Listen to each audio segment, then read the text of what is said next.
Ada banyak pertanyaan setiap hari. Waktu kita menjalani hidup kita, mulai bangun tidur sampai kita tidur lagi.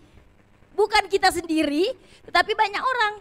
Nah, sebelum orang bertanya kepada saudara, bertanyalah kepada dirimu sendiri. Amin. Karena firman Tuhan selalu mengatakan, perhatikanlah bagaimana cara engkau hidup. Kalau engkau sudah mati gak usah diperhatiin. Orang yang mati udah gak bisa ngapa-ngapain lagi. Gak bisa berubah, gak bisa beraktivitas, gak bisa membuat dirinya lebih baik, telat. Sebelum saudara mati, making your life better. Buatlah hidup menjadi lebih baik waktu engkau belum mati. Kalau sudah mati, gak bisa. Amin. Terus apa sih yang menjadi kelebihan kita? Kan saya mau berkhotbah tentang keluarkan saja apa yang terbaik yang ada di dalam dirimu. Saudara yang hidup hari ini, yang sedang mendengarkan firman hari ini, saya mau kasih tahu, setiap kita itu dirancangkan Tuhan. Sebelum kita lahir, benih yang ada di dalam itu sudah direncanakan, sudah dirancangkan oleh Tuhan. Waktu Tuhan membuat Adam, dia melihat Adam dari tanah liat kan, kemudian di dalam telapak tangannya, dia bilang, semua baik. Saudara dan saya itu baik. Diciptakan oleh Tuhan, terbaik dari segala sesuatu yang dia ciptakan.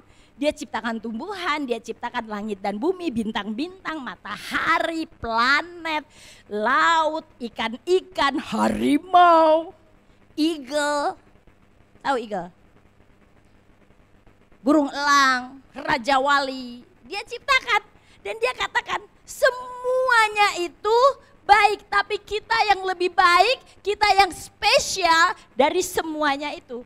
Kenapa? Kita istimewa. Dia ciptakan semuanya itu untuk saudara dan saya. Amin. Buat saudara dan saya. Dia ciptakan dulu semua itu, semua sudah lengkap, semua itu akan melayani kita. Termasuk malaikat-malaikatnya. Untuk siapa? Untuk saudara dan saya. Wow, amazing. Kalau kita menyadari bahwa Allah itu baik, dia itu yang menciptakan kita, dia itu yang spesial buat kita, dia perhatikan kita, umat yang dibuatnya. Terus kita ini mau berbuat apa buat Tuhan? Mau berbuat apa buat Tuhan? Saya kemarin ulang tahun, cerita nih. Ya, jangan dianggap sombong loh ya. Tapi boleh juga sombong ya kan, karena saya saya mau Tuhan dipermuliakan. Saya ulang tahun, 2 hari ini ulang tahun. Pak Paulus bilang, saya mau ke rumah sakit gitu. Saya hitung-hitung hari. Jangan hari ini, harusnya Kamis dia pergi, tapi saya pura-pura sibuk. Saya nggak ngurusin ya kan.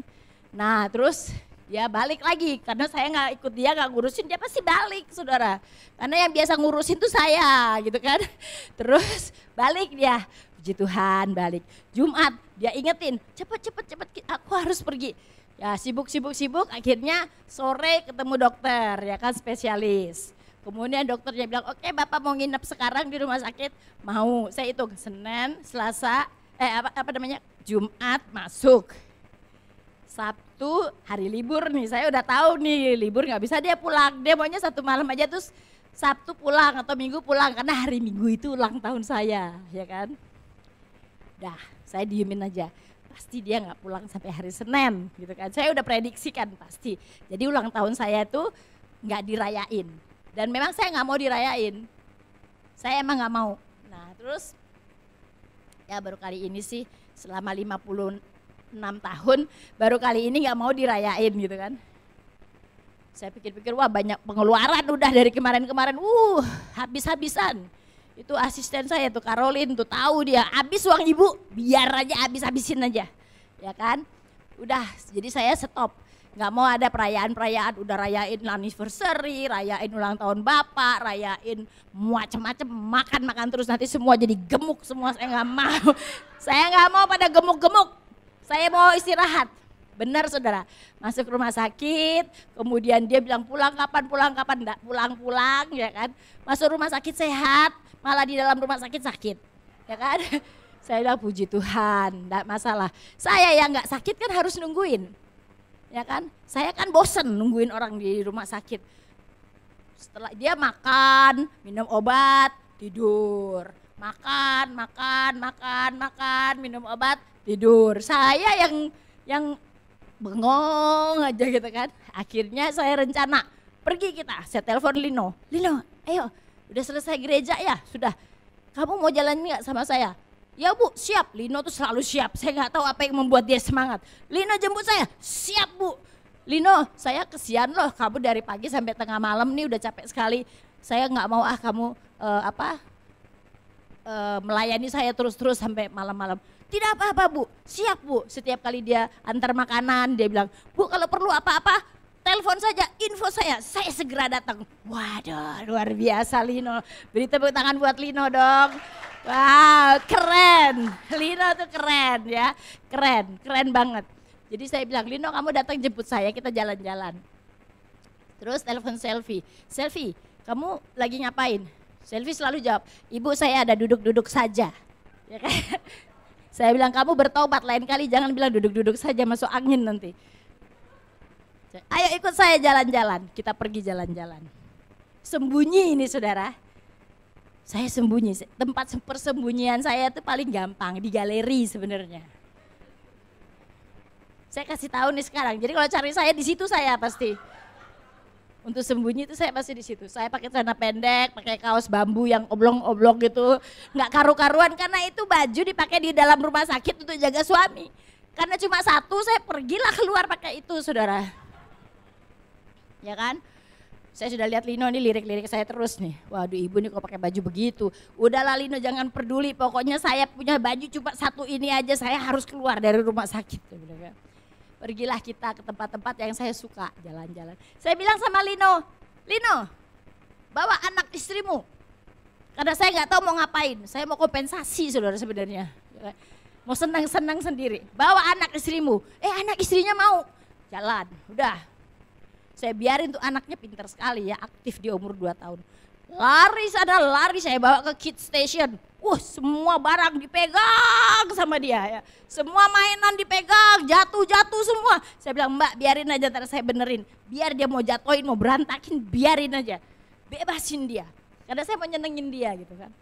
Dia pilih sini, pilih yang ini. Ya udah. Saya beliin satu pulang. Kita ke Matahari lagi, dia beli lagi satu yang mahal aja minta ampun. Saya, bukan di sini tempatmu, mari kita ke Matahari. Kita ke Matahari, dia bongkar semua boneka-boneka, jatuh semua, dia pilih satu. Dia hanya pilih satu, dia nggak pilih semuanya. Dia ambil, dia peluk, dia sayang. Terus dia, udah saya bayar. Sampai di rumah Lino bilang, aduh ibu, saya ini mahal sekali, saya tidak bisa, mendingan ibu kasih saya mentahnya aja. Saya mau tanam itu sawit di Kalimantan, dia katanya. Itu mah urusannya beda. Ya kan, ini beda. Saya mau mengeluarkan yang terbaik dari diri saya. Bukan masalah siapa yang menerima, bukan masalah kamu senang atau kamu tidak senang, bukan masalah bagus atau jelek. Kamu terima, kamu bisa berbicara apa saja terserah. Mau tidak berterima kasih, it's okay. Yang penting adalah saya sedang memperhatikan apa yang ada di dalam saya. Mengeluarkan yang terbaik bagimu. Pak Roni, saya keluarkan yang terbaik buat Pak Roni. Pak Roni seneng gak? Gak seneng kan? Apa Ibu Yaya kasih ini? Tagar bekas. Ya kan? Apa Ibu Yaya kasih saya ini kusen yang dia gak mau pakai? Kasih saya. Bodoh amat Pak Roni mau bicara apa? Saya sedang mengeluarkan yang terbaik dari diri saya. Karena itu tuntutan Tuhan. Perhatikanlah bagaimana cara engkau hidup. Amin. Jangan perhatikan bagaimana orang lain hidup. Saudara stres. Waktu saudara perhatikan Bu Ari, ya kan, kok rambutnya panjang jelek, pendek bagus Bu. Stres saya, karena Bu Ari nggak mau potong rambut. Dia mau panjang, bener nggak? Ya nggak? Nah, jangan perhatikan cara orang lain hidup, perhatikan dirimu. Tapi kalau kamu diberkati oleh cara hidup orang lain, perhatikan dan contohi, teladani bagaimana mereka hidup dan menjadi berkat. Kenceng dong amennya. Yes, keluarkan yang terbaik. Saya punya cake. Cake ini, waktu pulang dari rumah sakit saya nggak ngerayain kan. Mendingan nggak dirayain saudara. Karena cake-nya bertubi-tubi datang di rumah. Parselnya bertubi-tubi, bunganya bertubi-tubi datang ke rumah. Saya ditelepon anak saya, "Ma ayo mama pulang nggak?" "Enggak." "Mama nggak pulang dari ke rumah?" "Ayo ma ke rumah." Saya tahu mereka mau surprise saya. Saya bilang enggak. Mereka kecewa, mereka udah buat surprise buat saya, udah beli kado, udah beli cake. Jadi di kulkas cake saya tuh banyak. Penuh, sampai nggak tahu mau taruh di mana. Tumpeng itu dari The Palace, ya, toko berlian. Nelpon, "Bu, saya sudah di depan pintu." "Ngapain?" "Bawa hadiah buat ibu." Itu tumpeng gede yang saudara makan kemarin tuh. Saya nggak makan loh sedikit pun. Udah kebanyakan soalnya. Beludrek. Bagi-bagi aja. Nikmati aja. Nah yang saya mau adalah kenapa mereka melakukan itu? Karena mereka mengeluarkan yang terbaik buat saya. Kenapa buat saya kok gak buat Bu Devi? Karena saya selalu beri yang terbaik buat mereka. Ini ada cake. Saudara, kalau dibiarin begini aja di kulkas, 3 hari atau 2 hari lagi busuk. Busuk, saya masih ada 2 lagi segede-gede gini di rumah. Tiap hari kita bakalan makan cake. Jangan dihabisin sekaligus, gak ada sejarahnya.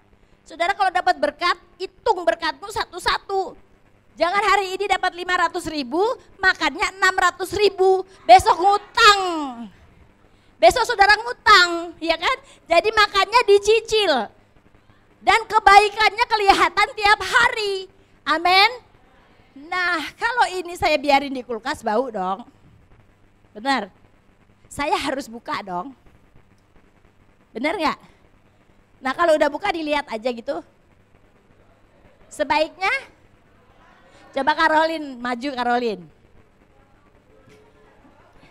Bakalan deh Bu Devi siapin lagi kopi dan teh. Kita bakal makan nih Bu Karolin, diangkat coba. Diangkat, kasih tunjuk ke sana. Tunjukkan ke sana. Cake, dari siapa itu? Happy birthday Mama Yeye dari Venus dan Caroline. Saya punya 23 staff Bapak Ibu. Lah kalau 23 staff kasih kue ke saya semua. Ya kan? Terus saya taruh semua di kulkas, nggak dimakan-makan. Seminggu kemudian busuk semua saya buang ke tempat sampah. Untuk apa kita diberkati Tuhan? Saudara kita harus makan nih. Ya duduk, bawa aja. Kita harus makan, harus dinikmati. Apalagi kalau dinikmati bersama-sama, berkatnya tambah lagi. Saudara kalau diberkati Tuhan, yang baik-baik, yang terbaik, the best. Allah selalu melakukan yang terbaik buat saudara dan saya. Selalu melakukan yang terbaik. Kalau kita mendapatkan yang terbaik, kita harus beri yang terbaik. Amin. Yang terbaik. Wow. Yang terbaik itu apa aja? Ini kita sedang bicara ulang tahun kan. Saudara mau dengar kan kesaksiannya? Akhirnya saya di galeri duduk, kita minum minuman kesukaan saya selalu pesen yang sama kalau ke situ. Dan tempat minum saya itu di Excelso, ya kan? Saudara tahu saya selalu ngumpet di situ, saudara boleh datang lihat saya di situ kalau saya sembunyi. Lagi sembunyi nih di balik tembok penyekat gitu ya, kita duduk rame-rame di situ. Kemudian tiba-tiba anak saya bawa bunga besar, bawa cake, kemudian anak dan menantu saudara. Semua komplit termasuk Timi pulang dari kantor cepet-cepet langsung ke situ ya. Kita mau naik mobil sama-sama, Timi naik motor. Bagaimana caranya? Saya undang Yorhan sama Marcel datang ke sini minum satu minuman yang terbaik kemudian pulang bawa motor. Jadi kita kumpul semuanya di situ. Mereka nyanyi happy birthday, saya kaget. Happy birthday to you, masuk ke Excelso. Happy, bunganya bagus, putih, merah, besar, bagus sekali, kesukaan saya. Mereka tahu apa yang menjadi kesukaan saya. Saya bilang, bagaimana mungkin kalian tahu saya sembunyi di sini? Saya pikir mereka bakal ke rumah sakit. Dan surprise saya di rumah sakit. Makanya saya kabur dari rumah sakit. Terus Airin bilang, gampang cari mama. Dia nelpon, mama di mana, bla bla, tapi saya nggak jawab. Kemudian tiba-tiba dia datang di galeri. Kan kita bisa ini, lihat di HP-nya mama di mana. Di HP bilang mama di galeri katanya. Saya bilang, oh my God, saya ini gaptek ya. Nggak bisa sembunyi saya. Mereka melakukan yang terbaik. Terus sudah selesai minum-minum, makan, wah saya pesan minum yang terenak, yang termahal, yang terbaik, minum saja. Siapa Yorhan, Marcel, pilih yang mana yang kamu suka-suka, pilih. Waktu saya mau pergi bayar, sudah selesai kita mau pergi, mau dinner sama-sama. Saya mau bayar, Bu sudah dibayar. Hah? Siapa yang bayar? Saya lihat muka-muka Yorhan nggak mungkin, Marcel nggak mungkin. Nggak mungkin dia bayar. Terus saya lihat siapa yang bayar, menantu pertama saya yang bayar, yes. Bukan masalah dia bayar atau nggak bayar, masalah dia mengasihi saya. Dia cinta saya, dia bayar saudara, padahal baru habis kawin. Kan masih perlu banyak uang, dia bayarin. Haleluya, tahu gitu saya beli banyak-banyak ya kan. Terus saya tanya, siapa yang beli bunga? Siapa yang beli cake, siapa yang beli macam-macam ini buat mama, hadiah dan lain-lain. Menantu kedua. Wah, menantu-menantu yang luar biasa. Haleluya, saya tambah semangat. Ya kan? Pasti anak-anak saya yang ojok-ojokin dong, harus beli gini buat mama, beli buat mama gitu ya. Terus kita makanlah di Barrel. Barrel di Jimbaran. Kita dapat tempat di depan. Wah, keren, makan steak saudara. Ya itu kalau makan steak saudara bisa bayar tuh kalau rame-rame sekeluarga, pulangnya bayar bisa dapat 1 motor. Ya kan, padahal daging diiris-iris gitu doang, beli aja di Tiara itu ya kan. Sebelum sampai di kafe, saya lihat mbok-mbok yang jualan-jualan gitu ya kan. Saya lihat-lihat, bagus, ini bagus.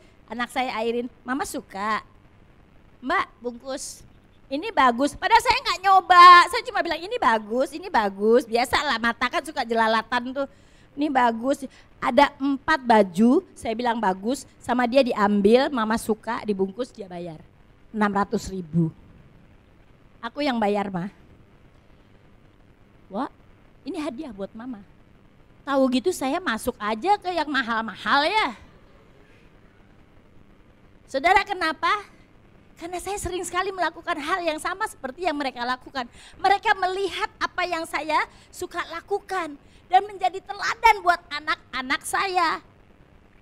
Saya bilang, ini dari Markus, Debbie, EJ, Airin, Timi apa ya Timi? Kamu kasih mama apa? Kamu gak kasih mama apa-apa, ayo kasih dong. Ma, aku gak kasih mama hadiah, tapi hidupku aku sangat diberkati dan memberkati mama. Benar, dia anak yang paling manis, dia memberkati saya, dia paling cinta saya, dia kasihi saya, dia perhatian sama saya. Kalau saya sakit, Tim mama mau teh, langsung dia bikinin teh hangat, yang hangatnya pas, gulanya pas, mangkoknya pas, kok teh, cup, cangkirnya pas, semua pas, dia the best. Terus dia bilang begini, aku besok tanggal 12, hari ini ya 12.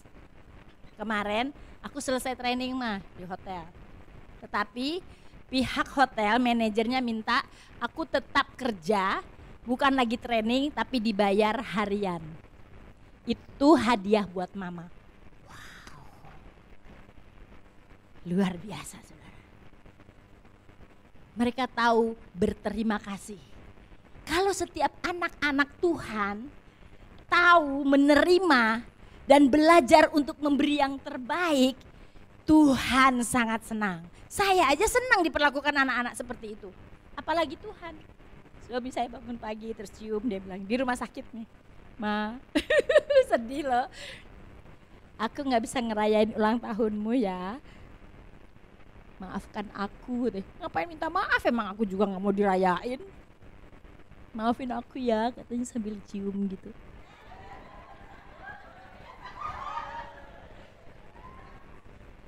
Keluarkan yang terbaik. Amin. Keluarkan yang terbaik. Masih 10 menit lagi, cepet Wiye. Karena belum khotbah, ini baru kesaksian. Baru kesaksian, belum khotbah nih. Masih panjang. Keluarkan yang terbaik. Keluarkan yang terbaik dari dalam dirimu. Jangan diri orang lain. Saudara berkhotbah, saudara bercerita, saudara sharing. Katanya orang lain. Kata si Bu Lydia. Katanya hidupnya Novi. Katanya si Edelda. Katanya si Adel. Jangan katanya mereka. Kata saya. Saya mengalami Tuhan, bukan Bu Devi mengalami Tuhan, terus saya yang ceritakan Bu Devi. Enggak, saya menceritakan diri saya sendiri. God is so good to me. All the time. Setiap waktu. Amin. Ceritakan tentang dirimu. Amin. Yang baik-baik aja gak boleh, apalagi yang tidak baik. Ya kan, gosip, gak boleh. Hei, saya tertarik nih. Buka sekarang Alkitab, ini mulai khotbah. Mulai khotbah di dalam Daniel 3, 24-25. Kemarin saya khotbah tuh takut-takut karena waktunya ditentukan kan. Jadi saya takut-takut. Sekarang enggak takut sama sekali. Daniel 3 ayat 24-25 dikatakan begini. Kemudian terkejutlah Raja Nebukadnezar. Raja terkejut tuh jarang-jarang saudara. Raja gak pernah terkejut. Terkejutlah Raja Nebukadnezar lalu bangun dengan segera. Apalagi dia terkejut sampai bergerak gitu kan. Itu berarti keterlaluan. Gue kaget loh. Ada apa ini? Itu berarti sudah terkejut banget sambil bergerak gitu kan. Kemudian dia bangun dengan segera, berkatalah ia kepada para menterinya.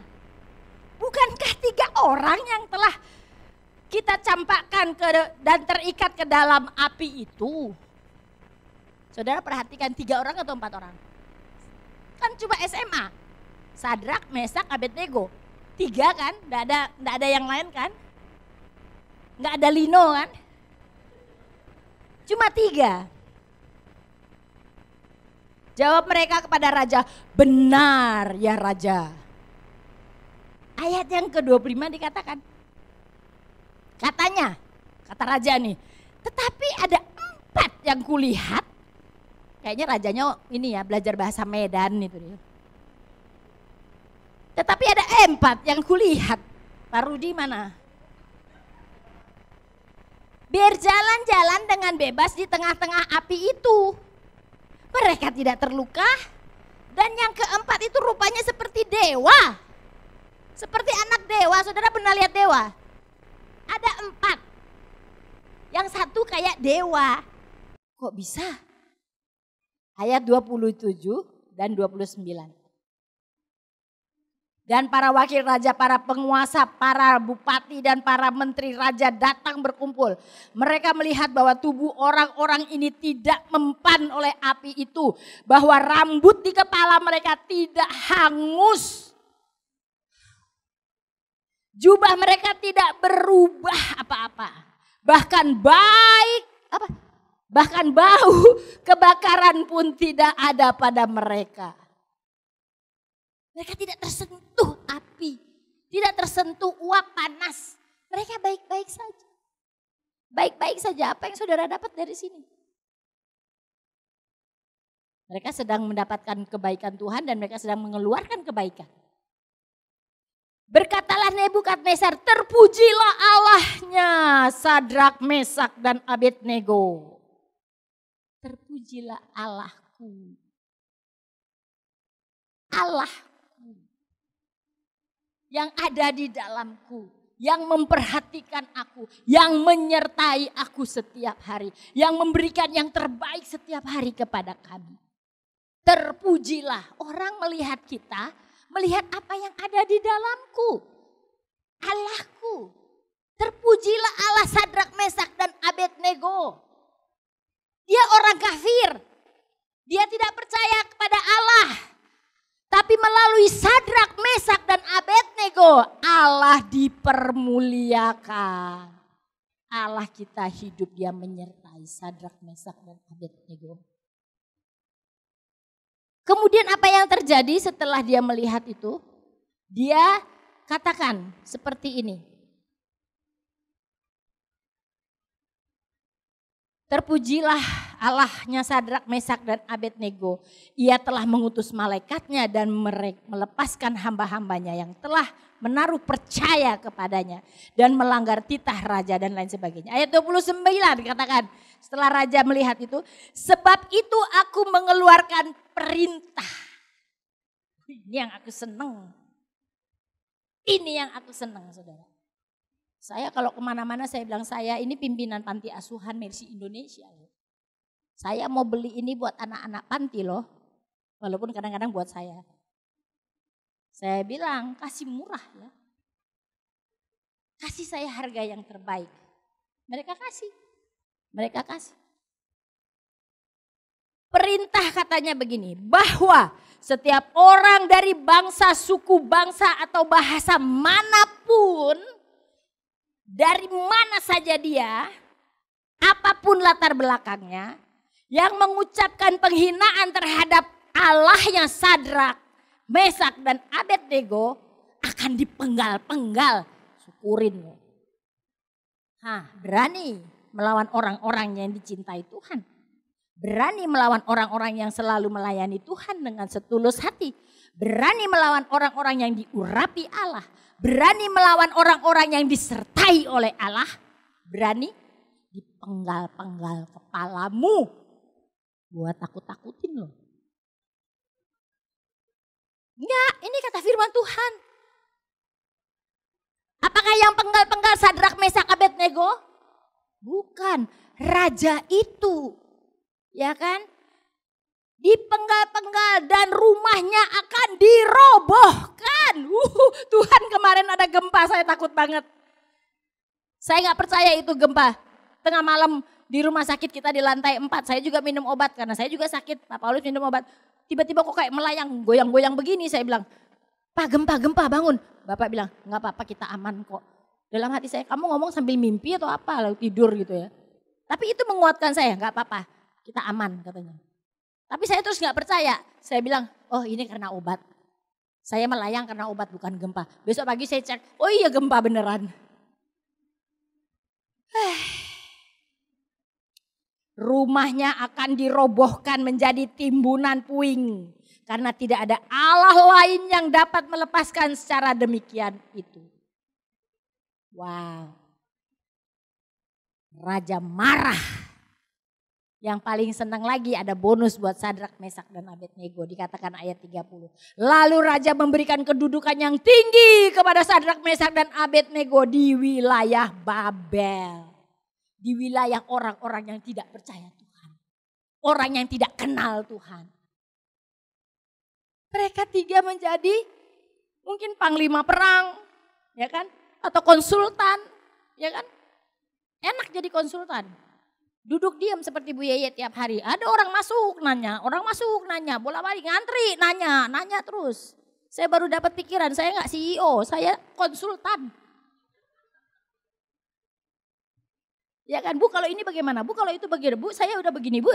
Iya benar. Besok saya pasang tarif.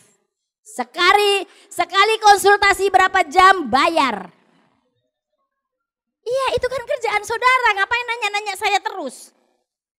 Amin. Jadi ayat 27 dan 29 itu dikatakan apa yang terjadi dengan Raja Nebukadnezar.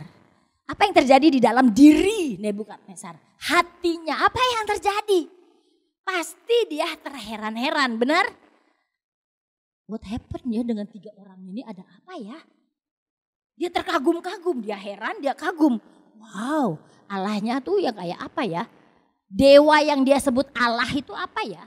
Kan dia bilang dewa, kayak anak dewa. Dewanya kayak apa? Terkagum-kagum. Lama-lama dia bakalan ikut dewanya Sadrak Mesak Abednego karena dahsyat, hebat, ya kan? Kemudian dia berpikir ini sebuah keajaiban karena dia turn on higher. Dia lebih panaskan 4 kali lipat panas apinya. Kok gak kebakar? Sesuatu yang ada di luar pikiran yang tidak normal itu karena apa? Keajaiban. Saudara dalam hidup ini, saudara keluarkan yang terbaik dari dalam hatimu. Saudara menerima yang terbaik, keajaiban terjadi. Ajaib terjadi. Bener gak? Saya pergi dengan Selfie, saya pergi dengan Marsha dan Sura dan Lino. Ya kan? Saya melakukan apa yang saya lakukan. Setelah itu saya melihat keajaiban, anak-anak saya datang dan merayakan ulang tahun saya, beliin yang lebih mahal, lebih. Itu sebuah keajaiban, saya gak pernah mikir anak-anak saya akan melakukan hal seperti itu. Gak pernah mikir, orang mereka aja harus nabung bayar rumah, masih ngutang sama saya. Mereka harus cicil, ya kan? Tapi mereka mau melakukannya, itu sebuah keajaiban. Hidup saudara dan saya harus selalu melalui keajaiban demi keajaiban setiap hari. Saudara mau tahu lagi? Joshua, bukan yang dari Singaraja. 7 kali keliling kota, ambruk itu gedung-gedung kota. Tembok Yerikonya ambruk. Sebuah keajaiban saudara, karena Yosua taat kepada Tuhan. Dia bilang, Yos, mendingan kamu keliling-keliling aja nyanyi sambil memuji Tuhan. Tuhan gak bilang 7 kali, 3 kali gak dibilang. Tapi pada keliling yang ke-7 kok roboh semuanya. Sebuah keajaiban. Amin. Yunus di perut ikan. Yunus di perut ikan kok gak mati ya? Kan gak ada oksigen. Dia jalan-jalan di perut ikan, lihat dinding-dinding rusuk-rusuk apa segala macam. Saya mau tanya Yunus, waktu kamu di perut ikan kamu ngapain aja sih Yunus? Nanti kalau di surga ketemu Yunus, saya mau nanya. Apa sih yang kamu rasakan di perut ikan? Gelap, bau amis, ya kan? Tuhan bilang, Hiu, muntahin, keluarin dia. Hiu itu taat kepada Tuhan. Karena hiu tahu kalau dia itu diciptakan oleh Tuhan. Hiu merasa dia paling bagus, paling baik loh. Antik kan hiu itu. Coba saudara pergi ke hiu main-main, lihat hiu. Lucu dia hiu itu. Saudara suka kan beli boneka hiu kan? Lucu dia. Ada taring, giginya tajam-tajam. Untung bukan kita yang giginya tajam-tajam. Yunus di perut ikan dilepaskan oleh Tuhan. Ya Bu Rina? Amin. Yang saya paling suka lagi adalah waktu Yesus tidur di buritan perahu. Tiba-tiba ada ombak besar, gelombang besar, ada angin tofan. Angin ribut. Berisik dia. Saya pikir-pikir angin ribut, kenapa dinamakan angin ribut? Karena berisik gitu kan. Angin ribut, tofan. Apalagi saudara bilang? Pokoknya angin yang luar biasa itu. Murid-murid takut. Saya nggak tahu, saya lupa nanya Pak Paulus. Biasanya kalau saya nggak tahu Alkitab, saya tanya dia pagi-pagi. Tapi tadi pagi dia tidur sampai siang, jadi saya nggak sempat nanya. Saya belum nanya. Itu yang bangunin Yesus, muridnya itu siapa? Saya nggak tahu nih. Yakobus kayaknya ya.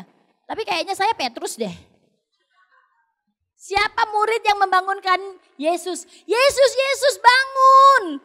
Kenapa kamu tidur aja? Kita nih mau tenggelam, memang gak tahu ya kok bisa tidur nyenyak, ini perahu begini-begini udah mau tenggelam loh. Yesus bangun dong, ini badai nih. Saya coba memahami perasaan Yesus. Yesus kan gak ngomong apa-apa. Dia bangun, dia cuma bilang, ngomong juga berarti ya. Dia bilang, kenapa kamu kurang iman, kamu yang takut. Kan? Kayaknya Petrus deh, Petrus kan gitu orangnya. Cepat bereaksi ya kan. Kayak saya gitu, cepat bereaksi.